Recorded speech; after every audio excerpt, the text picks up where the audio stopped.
Project Mini Sayur di Rama. Projek mini sayur saya di rumah.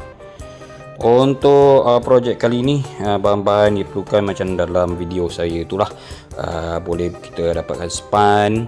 Kalau nak jimat, gunakan span yang kita semula lah, yang dah rosak kalau ada kat rumah. Benih-benih sayur boleh pilih lah. Macam dekat sini saya pilih sayur kangkung, ada bendi, ada timun, pakcoy, dengan daun sup. Inilah ni anak saya ni, dia suka sangat dengan timun tu. Jadi saya belilah timun. Untuk yang mula-mula ni, saya mulakan dengan kangkung dulu. Untuk barisan yang pertama, kangkung dengan timun. Timun ni nanti saya akan jalarkan. Kalau nampak tu kan, tiang-tiang besi yang saya pacatkan tu, nanti timun tu akan menjalar lah, keliling naik ke atas. Ni kita masukkan span yang telah dipotong tadi, tumpat, muat-muat dengan cup yang disediakan tu. Cup itu muat-muat je, kita tekan-tekan sikit supaya air dalam saliran hidroponik tu dia menyerap ke dalam span. Jadi benih tadi tu boleh tumbuh. Ini keadaan itulah hidroponik saya tu. Okey, seterusnya macam ni cara tadi saya lupa nak cakap cara kita belah span tu untuk kita masukkan benih. Saya masukkan 4 biji lah, ataupun pada tuan-tuan nak masukkan berapa biji. Ni anak saya, dia pula yang masukkan biji benih tu ke dalam tapak hidroponik. Tengok tu. Dia fokusnya serapat-rapat nak tengok air macam mana kena air ke tidak. Ni saya potong lagi lah. Saya gunakan span ni, saya beli di kedai DIY saja. Span basuh kereta. Saya potong-potong span ni.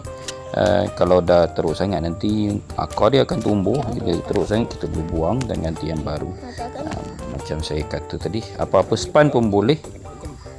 Span yang dijual khas untuk hidroponik pun ada, boleh digunakan. Macam saya nak cepat je, saya beli je lah span yang dekat kedai DIY tu. Ok, ni anak saya tengah masukkan tu. Abaikan batas tadi. Batas ni saya nak tanam semula, nak tanam serai, kunyit, halia tu yang saya tak buang batas kat bawah tu. Ni dia masukkan lagi baki-baki pokok-pokok kangkung. Mula-mula kangkung ni memang antara sayur yang paling cepat tumbuh. Kangkung lagi bayam, memang sesuai untuk kita buat hidroponik. Untuk kali ni saya gunakan baja AB. Baja AB ni akan dicampurkan ke dalam tong hitam ni, mengikut sukatan ni lah. Seloknya kalau ada isi meter tu, kalau tuan-tuan ada isi meter sukat tu, tu lagi senang untuk mengukat kadar air baja yang sesuai untuk dalam tong tu. Tong ni mestilah ditutup, tak boleh terbuka. Kalau masuk hujan nanti dia punya air tu akan rosak lah, air baja tu. Jadi air baja ni akan mengalir sepanjang batang hidroponik ni. Pipe hidroponik batang pula Pipe hidroponik ni mengalir dari hujung ke hujung dan akan masuk balik ke tong tadi, dia akan disedutkan. Okey, sampai itu. Ni anak saya ni, dia rajin sangat.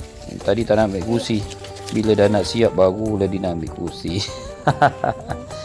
Aduh, hai. Okey, kita sambung sikit lagi. So, nampak saya terpusing-pusing. Ni ada lagi saya potong. Untuk yang pertama ni, saya cuma siapkan satu baris dulu.